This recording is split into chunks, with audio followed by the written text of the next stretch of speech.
So what did you miss at Jubilee today? Well, you missed a gathering of friends, old and new.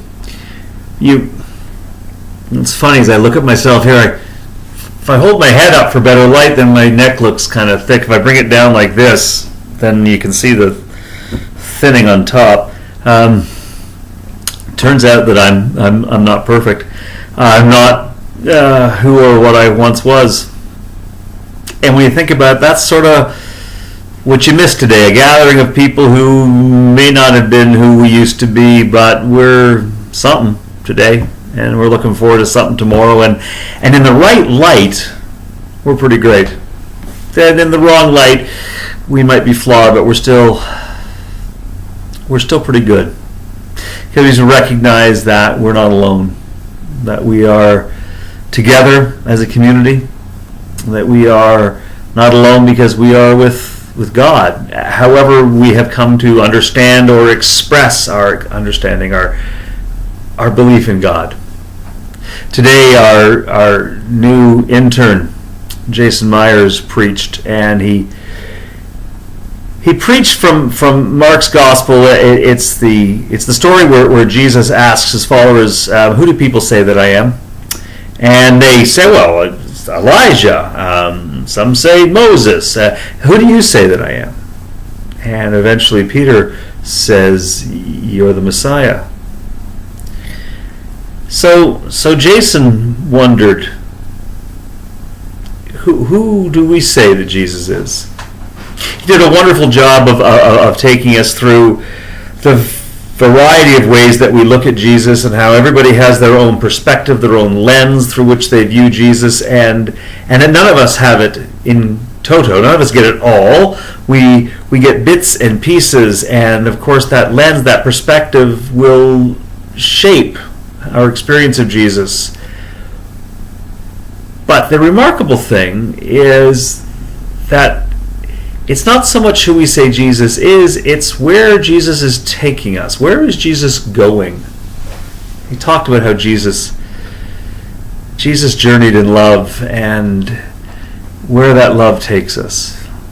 How we experience others and how we experience Jesus in honesty and in truth, in brokenness and in wholeness, and how when we let go of our assumptions and just open ourselves up to the moment and to go where Jesus is taking us, to go where the Spirit leads us, to go where we're needed, we discover not only Jesus, not only God, but ourselves. We spent some wonderful time today wondering about who Jesus is and where Jesus is taking us, where Jesus is inviting us to go.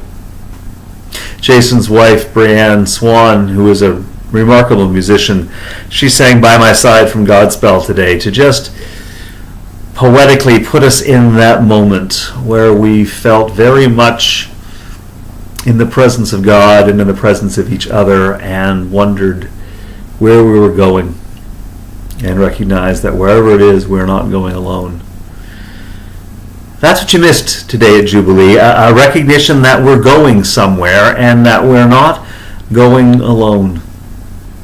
As a community, it's our aspiration, our hope to invite people, to recognize people as they come into community for who they are and recognize where they are, and then help them to go somewhere else, anywhere else. That's the idea, is that we not stay the same, that we don't stay in the same place, but that we move and that we grow. We talked about that today in the light of the gospel and the light of some scripture from Isaiah, from Proverbs. We took the stories, the traditions of our faith. We opened ourselves up to the truth and the reality of our community right now. We listened to Jason's words, and together all of us became inspired to move somewhere else, wherever God is calling us, wherever Jesus is leading us. It was a good morning, and the only thing that seems lacking in this moment was that you weren't with us. But hopefully we will get to see you soon, because we do hold you in prayer. We hold you in our hearts. We hold you in our community even when you can't be present. But boy, we do hope we get to see you soon. Until we do, God bless. And think about not just who Jesus is to you, who God is to you, but where are they taking you? Where are they inviting you? Where are they walking with you? And come and share that with us soon. Okay? Till we see you. God bless.